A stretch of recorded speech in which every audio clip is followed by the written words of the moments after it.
Hello learners, BME 025 Condition Monitoring and Maintenance Management, video number 14 Trend Analysis, presented by myself Dr. N. Venkateshwarlu, Associate Professor, School of Engineering and Technology, IGNOU, New Delhi.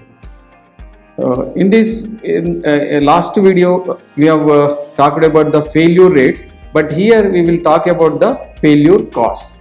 The costs involved in machine failure analysis. While analyzing the machine failure, we are concerned with the following costs: purchase cost of the machine or equipment capital investment, depreciation or salvage value or scrap value, running costs including maintenance, repair and operating costs, failure costs and damage costs. In the above four, the first three are inevitable, but the failure costs can be prevented by better maintenance policies. On critical examination, we can notice that the first three costs depend on age of the machine. These costs vary with the running age as follows. Purchase cost of machine or equipment is considered to be independent of age of machine. However, the interest on the investment is assumed to be lost. Resale value or salvage value or scrap value of the machine decreases with the running age of the machine. As the machine grows old, its resale value comes down. This decrease depends on actual or expected condition of the machine. C. Running cost or operating cost of maintenance cost of the machine is due to its minor failures or preventive maintenance or operating costs, etc. These will increase on the machine as the age grows. This is assumed to be increasing due to the wear and tear on the moving parts of the machine. The above costs are shown graphically on the hypothetical machine here below. That is, in the units you can read it, the figures you have to see. Summing the above three costs, we can notice that the average total cost decreases for the certain period and then increases. The age, when the graph shows its minimum cost, will be optimum age of replacing the machine. Necessity or significance of replacement. So, replacement policy. What is the necessity? What is the sequence of the replacement policy?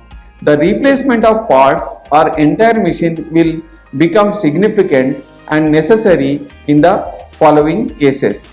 In which cases it has the replacement policy has to be adopted. So, which are: A. When average cost of the repairs or maintenance or operating goes higher than the cost of the machine, or in other words, the cost of maintenance will increase to such an extent that the average annual repair or maintenance cost is greater than or equal to cost of new machine. So when we have to repair or when we have to recondition the machine, so if the reconditioning cost or repair cost is not more than the new machine cost, then only we can adopt the any maintenance policy, or otherwise we scrap that machine and we can purchase a new machine. The machine runs with less efficiency and therefore not economical.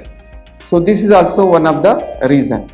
When the machine completely fails to work very frequently, by which the production schedules are interrupted.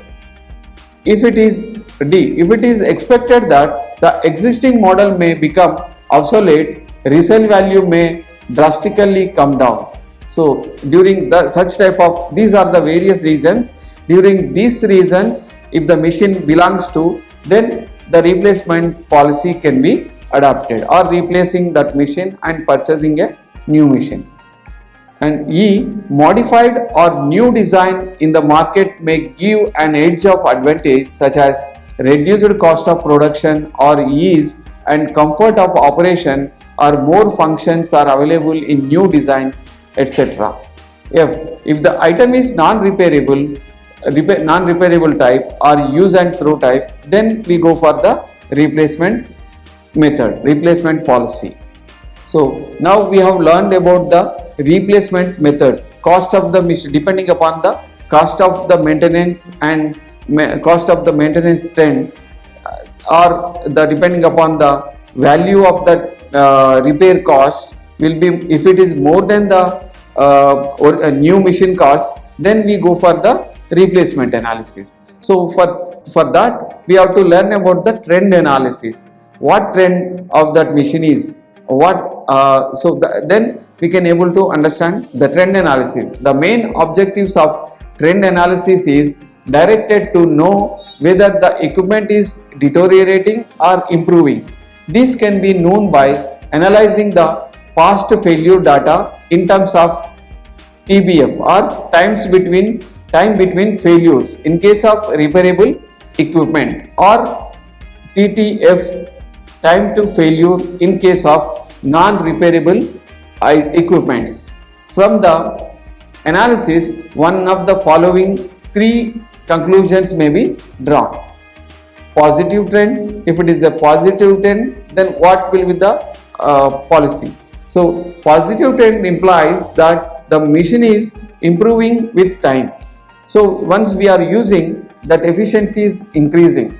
So that is the positive trend. This may be due to the machine is new or infant stage, that is first stage of bathtub curve, or effective maintenance. It is observed by gradual decreasing failure times or decreasing failure rate. So failure rate is minimum. Here the machine will work optimally. The machine will work without any interruption, or you can say that minimum failures. The failures will be reduced when it is going on increasing working and its time is increasing, but its the failure rate is decreasing. That is positive trend, you can say that. Then negative trend. If the machine is showing a negative trend, it implies that machine is deteriorating with time. In other words, the equipment is subjected to frequent or long failures. It is indicated by gradual decrease of failure times. So it's a negative trend, means the machine is showing a negative trend. It implies that machine is deteriorating with time. If time is increasing, the deterioration also increasing. That is known as a negative trend. So it can be considered that machine showing negative trend is in the third stage of machine life cycle or old age. It is due to worn out parts or inherent failures or inappropriate maintenance systems. Whatever the reason may be, the situation disrupts the production and affects the productivity. Therefore, such equipment is of more concern to maintenance as well as production engineers. These failure patterns are categorized by increasing failure rate. So this is known as a increasing failure rate. No trend. So there is no trend. First we know that we learned that one is positive trend, then negative trend, then no trend. So this is one of the critical situation maintenance engineers face. If failure times are neither increasing nor decreasing, it may lead to conclusion that the equipment is experiencing constant failure rate. But it is true in some cases only, which means that the no trend situation need not be youth or a random failure with constant failure rate, with a constant failure rate.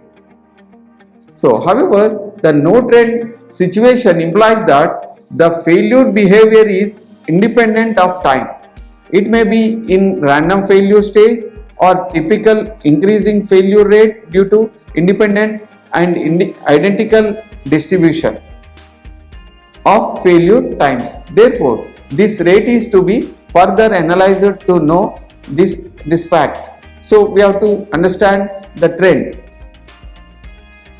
So methods of trend analysis. There are various methods of trend analysis. So trend analysis is carried out in basic ways, that is graphical and analytical. These methods are described below. Graphical methods for trend testing. The following two methods are most popularly employed graphical methods for monitoring monotonic trend. cumulative plot test and eyeball test. These are the two methods for trend analysis. Cumulative plot test. This is most powerful test and gives easy understanding because of its pictorial nature. To perform this test, first of all, the times between failures of the equipment is collected in chronological order. The cumulative time between failures are then calculated and plotted against the cumulative number of failures. By the presence of trend in times between failures, we means that whether the equipment or the item is deteriorating or improving with age. By simply plotting cumulative times between failures against the cumulative number of failures, we can test whether the machine or equipment under consideration is improving or deteriorating. If we get a curve concave upward, note that the opposite characteristics in TTT plots. This means that the times between failures are becoming shorter and shorter. That is to say, the machine is deteriorating. On the other hand, if we obtain a curve concave downwards, if we obtain a concave curve downwards, this means that the machine is improving. The data which exhibits linearly can be considered to have no trend. Such trend plot is known as exhibit independently and identically distributed data in statistics and has to be further analyzed by statistical distribution. Then next one is eyeball analysis. This is a simple analysis of testing presence of trend. In this, we pass our eyes through chronological times between failures and search for the increase or decrease of the failure rate. That is, if the times between failures are showing increasing failure magnitude towards the end, it shows decreasing failure rate. If the magnitude of times between failures decreases towards end, then it indicates increasing failure rate. If the magnitude of times between failures is approximately constant throughout the period, then it shows constant rate of failure. A slight modification can be done to this test. First, tabulate the cumulative frequency and divide the total period into equal number of parts, usually from 5 to 10.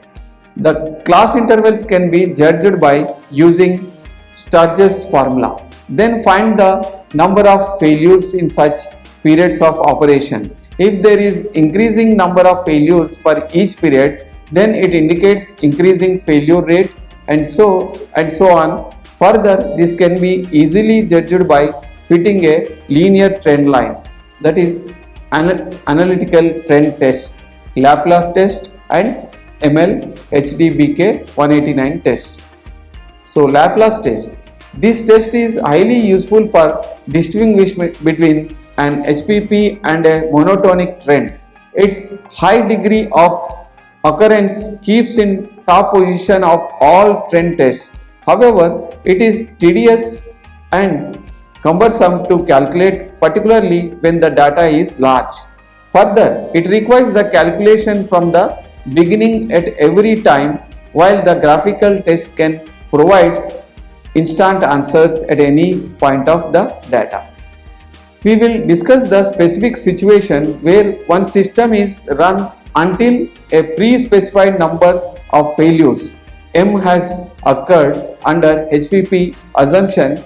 The first M-1 arrival times T1, T2 and Tm to L are the order statistics from the uniform distribution on 0 to Tm. Hence, the test statistics are the equation UL is equal to 1 by K sigma I1 to K Ti minus T by 2 divided by T under root 1 by 12K. So this is an equation to find out the test statistic. So approximates a standardized normal variate, the approximation being adequate at the 5% level of significance for m is equal to 4.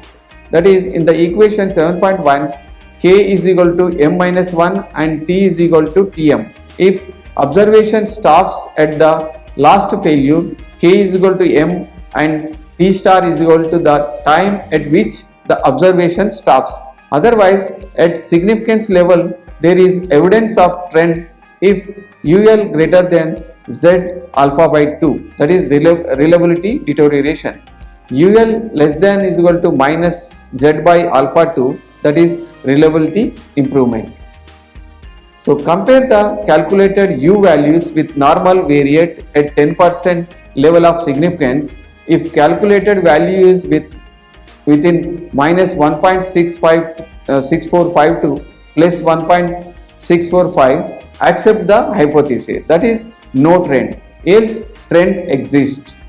At 5% level of significance, the critical values are minus 1.962 plus 1.96, and 1% level, the critical values of normal variate are minus 2.582 plus 2.58.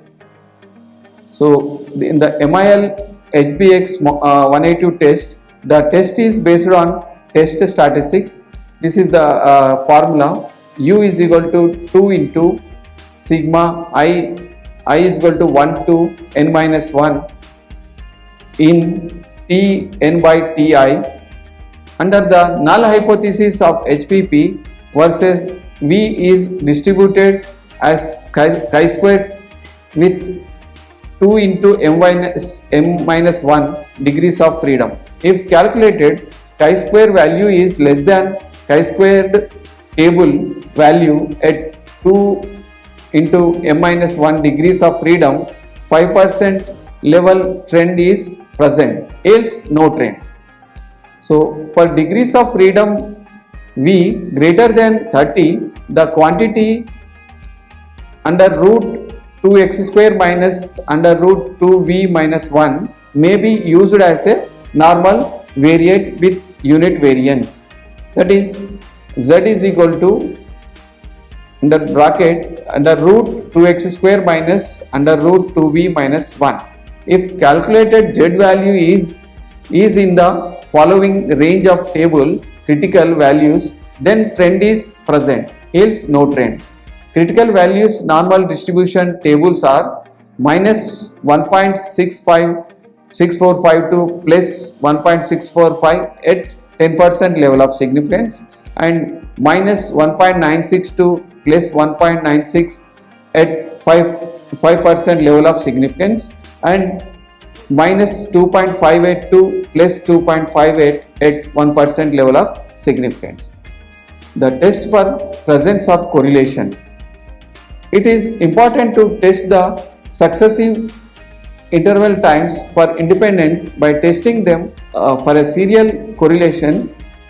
To test the data for serial correlations, I minus 1 TBF times between failures are to be plotted against the times between failures of the data. If the plotted points are randomly scattered without any pattern, it can be interpreted that the TBF are free from serial correlations. Test for presence of correlation. It is important to test the successive interval times for independence by testing them for a serial correlation. To test the data for serial correlation, I minus 1 times between failures are to be plotted against the ith TBF of the data. If the plotted points are randomly scattered without any pattern, it can be interpreted that times between failures are free from serial correlation. Testing for the presence of serial correlation before modeling the reliability data, it should be tested for the mutual independence by testing it for a presence of serial correlation. The presence of serial correlation can be tested by plotting the ith times between failures, say xi against the I minus 1 TBF xi minus 1. If the plotted points are randomly scattered without any pattern, it can be interpreted that the TBF are free from serial correlation. In case the plot reveals serial correlation, then the times between failures should be plotted at greater lags such as xi against xi minus 2 or xi minus 3, etc. To search for serial correlations over greater lags, Bundle and Wall 1985. Analysis with coefficient of correlation test. The data can also be analyzed with the Karl Pearson coefficient of correlation test between ith versus 1 minus ith times between failures and ith versus I minus second and so on. The degree of association can be calculated with the value of the coefficient of correlation that ranges between minus 1 to 1 via 0. The value nearing to minus 1 can be understood as the negative close association, which means that the increase in the first quantity induces a decrease in the second quantity.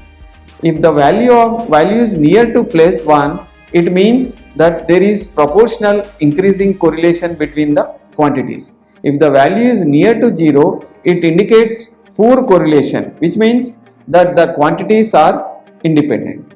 So, analysis of data free from trends and correlation. When the data are free from the presence of a trend and serial correlation, the next step is to choose a best fit probability distribution model using total time on test TTT plots or goodness of fit test to study its statistical characteristics. Both graphical and analytical goodness of fit methods are used for this purpose or explained in the next units. So, first taking an example, the failure data in terms of times between failures in hours is obtained for a equipment in a process industry as follows. Conduct the trend analysis using cumulative plot test, eyeball test or serial correlation or coefficient of correlation. So this is the solution. The data for cumulative plot test and eyeball analysis shown in the following table. Relevant to calculations are shown in the table itself. So TBF is equal to times between failures and CTBF is equal to cumulative time between failures and OTBF is equal to ordered time between failures. After calculating the values, you can see that all the values are given. So like this, one has to calculate by putting it in the equation, we can calculate the times between failures, cumulative times between the failures and OTBF. So thank you. I hope you understand about the trend analysis and what are the various types of trend analysis and how the trend analysis will help in adopting a best maintenance strategy. Thank you.